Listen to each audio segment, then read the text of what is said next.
Bismillahirrahmanirrahim. Qala Rasulullah sallallahu ta'ala alaihi wasallam. Parantos nyarios Rasulullah sallallahu alaihi wasallam, man qoma sa'atan saha jalma anu ibadah anu salat sakedeung fi lailatul qadri dina malaman al-qadar, qadra ma yahlibur ra'i syatan, ukuran eta salat teh kira-kira selama pengembala memeras susu embekna. Salila nage meras susu embek sakedeung berarti salatna. Meres susu mak-mak ge pan teu lila da kaburu lungse. Cek Pak Udin eta teh. Tah eta salat anu sakedeung teh anu dilakukeun dina malaman al-qadar ahabbu ilallahi min siyamid dahri kullihi. Eta lebih dicintai ku Allah daripada puasa selama 1 tahun penuh.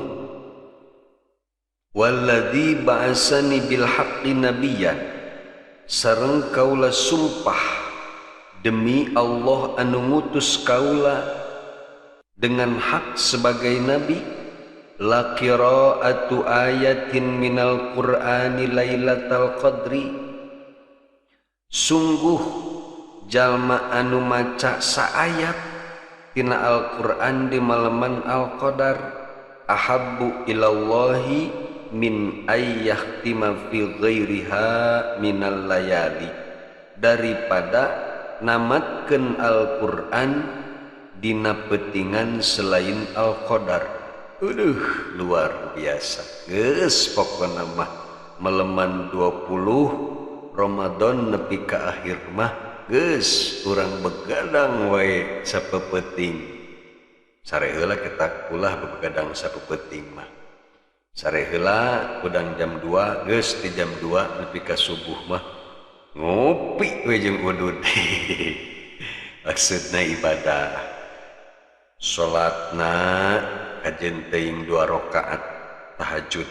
Beres tahajud maca surat-surat nu pendek, baca di sholawat, baca di naon we saeutik-saeutik supaya kabeh pahalana beunang ku urang. Ngan sim kuring nyuwunkeun doa we ka sadayana, mudah-mudahan sim kuring dipasihan kesehatan ku Allah Subhanahu wa taala, sehingga sim abdi bener-bener tiasa ngalaksanakeun berbagai ibadah dina bulan Ramadan ieu teh. Atuh beres Ramadan ge terus we ibadah. Margi alhamdulillah kirang langkung 1 bulan setengah ieu 2 bulan lah taro nuju dipasihan wae anugerah ku Allah teh berupa panyawat mata kamari mah keur taraweh ge nu pika kabur da teu kuat neruskeunana. Ngan hadena we boga guru teh bager ningali muridna kabur taraweh teh lain dicarekan tapi disusul ka imah ngadon dipencetan. Aduh meuni nikmat eta. Mudah-mudahan we guru sim kuring sing dipanjangkeun yuswana, sing dipasihan istiqomah dugi ka akhir hayatna, amin ya Allah ya rabbal alamin. Atuh mudah-mudahan we sadayana para wargi anu sok ngupingkeun sim abdi, sadayana sing dipasihan kesehatan, sing dipasihan kegiatan, pikeun ngalaksanakeun ibadah ka Allah Subhanahu wa taala. Oge pamudah-mudahan sing dipasihan milik rezeki anu alarage, anu seueur tur anu babari, henteu ngaganggu kana ibadah. Amin ya Allah ya rabbal alamin.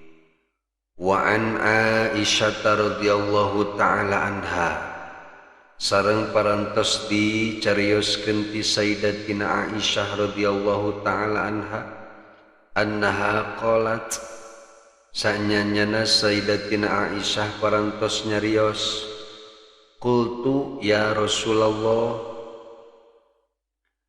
pernah naros ka Rasulullah, wahai Rasulullah, law wafaqtu lailatal qadri, upami abdi kaleresan mendakan Lailatul Qadar, fama aqulu, naon anu kedah diaos ku abdi.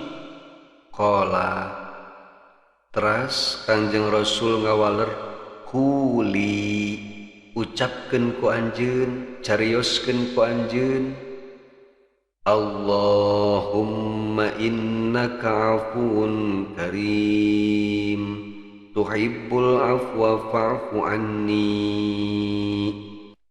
Eta lamun dibacana sorangan, lamun dibacana babarengan, Allahumma innaka afuun karim, tuhibbul afwa fa'fu anna. Kadang sok aya nu ditungtungan make ya karim, Allahumma innaka afuun karim, tuhibbul afwa fa'fu anna ya karim, Allahumma innaka afuun karim,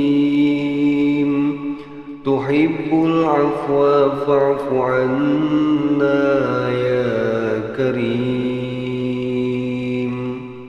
Amin ya Allah ya rabbal alamin. Allahumma ya Allah, innaka sanyanyana anjeun, afuun karimun eta anu maha pemaaf sareng maha mulia, tuhibbul afwa anjeun mah resep kana mere ampunan teh, fa'fu anni muga Gusti ngaampuni ka abdi sadaya.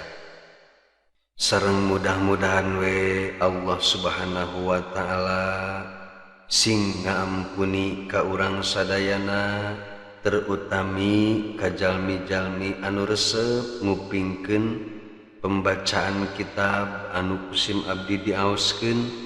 Mudah-mudahan urang sadayana sing kalebetkeun pecinta-pecinta ilmu, sehingga kuresepna urang sadayana milarian ilmu sing janten sabab wasilah urang sadayana diampuni seluruh dosa-dosa urang ku Allah Subhanahu wa ta'ala.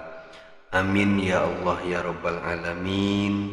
Mau'idhatun, ieu keterangan teh dikutip ku Syekh Utsman dina kitab Mau'idhah. Wallahu a'lamu bishawab.